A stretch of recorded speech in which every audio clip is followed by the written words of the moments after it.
Halo sobat semua, selamat datang kembali di channel novel kita. Sebelum kita lanjutkan ceritanya ini, ayo jangan lupa subscribe, like, komen, share, dan nyalakan lonceng notifikasinya agar mendapatkan notifikasi video terbaru ketika Mimin upload video. Falling for Merceo, bab 4 diperkosa.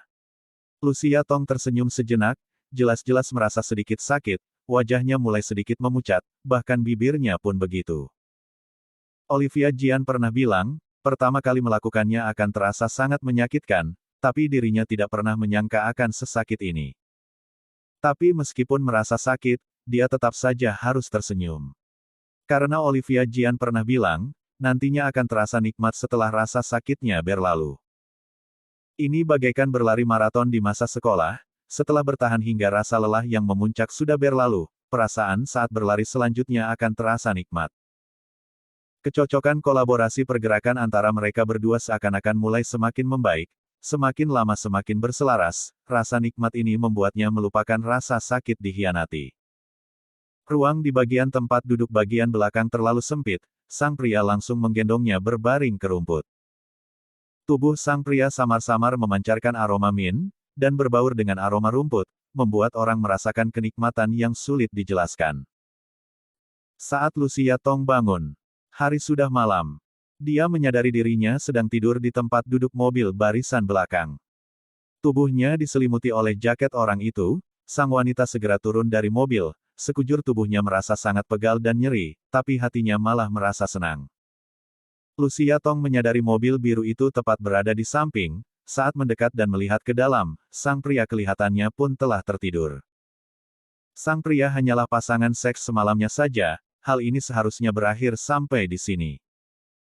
Karena takut membangunkannya, Lucia Tong meletakkan jaket kulit itu di pintu secara diam-diam, lalu segera menyetir mobilnya pergi dari sana. Saat tiba di bawah gedung tempat tinggal, Lucia Tong langsung melihat Olivia Jian menyerbu mendekatinya, menghempaskan satu tamparan pada wajahnya, memarahinya dengan mata memerah. Kamu pergi kemana saja? Kutelepon tapi tak diangkat. Kamu tahu tidak, aku sudah pergi mencarimu ke seluruh sungai di kota-kota. Takut akan melihat tubuhmu mengapung di permukaan air. Lucia Tong mulai menangis, bukan karena merasa sedih, melainkan karena merasa terharu dan hangat, karena dia tetaplah tidak sendirian. Air mata Olivia Jian perlahan-lahan mulai mengalir keluar, lalu segera mengusapnya, berkata dengan kesal. Menangis apaan? Coba saja kalau lain kali berani tidak mengangkat teleponku. Dia menarik Lucia Tong, mereka berdua naik ke atas berbarengan. Lucia Tong balik memegang tangannya. Ponselku sudah kukorbankan. Olivia Jian merasa terkejut. Kau hantamkan ke kepalanya Noah. Lucia Tong menggelengkan kepala. Tertinggal di tempat acara ulang tahunnya Mia, wanita di dalam video adalah dia. Apa? Dialah anak rubah yang dilahirkan siluman rubah itu. Kalau begitu kenapa kamu masih pergi memberinya hadiah? Teriakan histeris Olivia Jian nyaris membuat telinganya menjadi tuli. Kamu harusnya membawaku, akan kubereskan mereka sampai musnah. Lucia Tong menahan Olivia Jian yang telah melipat lengan bajunya ke atas dan bersiap-siap untuk berkelahi, lalu berkata. Aku telah memutar videonya di hadapan banyak tamu. Suasana menghening 3 detik. Olivia Jian memancarkan ekspresi sangat merasa salut terhadapnya dan mengacungkan jempol padanya. Bagus sekali. Gavin Gu kali ini tidur dengan sangat lelap. Sebenarnya dia baru saja kembali ke negeri ini semalam. Dan masih belum sempat mengatasi keadaan jet lag-nya, karena ini adalah acara ulang tahunnya putri keluarga Pei. Dia terpaksa pergi menghadirinya karena tidak mampu menolak perintah ayahnya.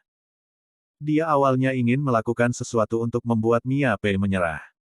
Tapi tidak disangka dia bakalan menyaksikan sebuah pertunjukan menarik di tempat acara ulang tahunnya.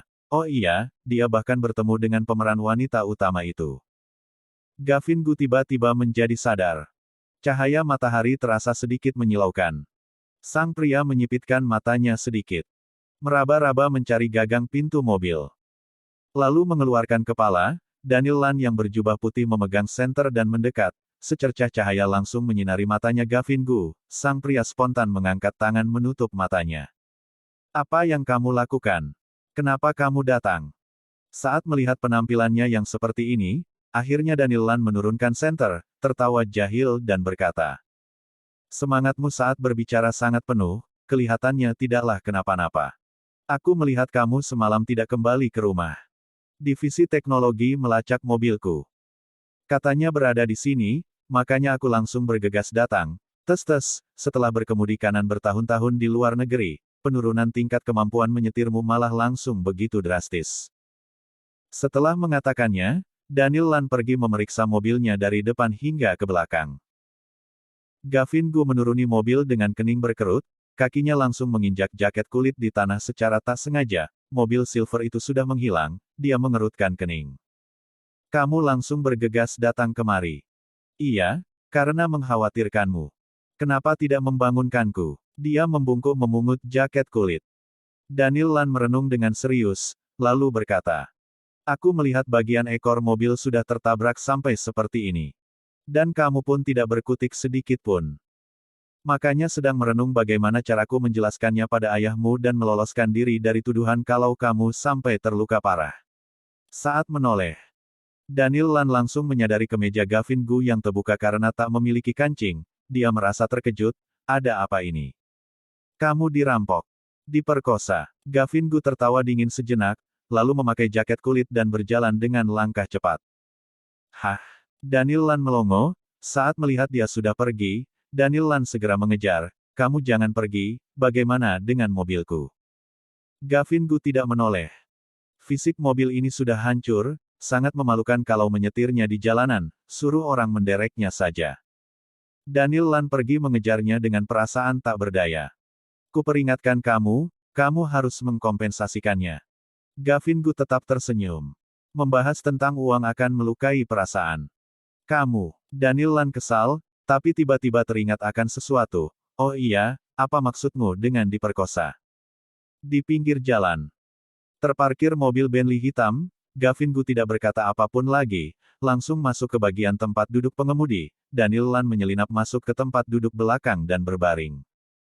Gavin Gu sekilas langsung menyadari mobil ambulans yang ada di belakang mobil Bentley. Raut wajahnya menjadi murung. "Kenapa kamu juga memindahkan rumah sakit ke sini?"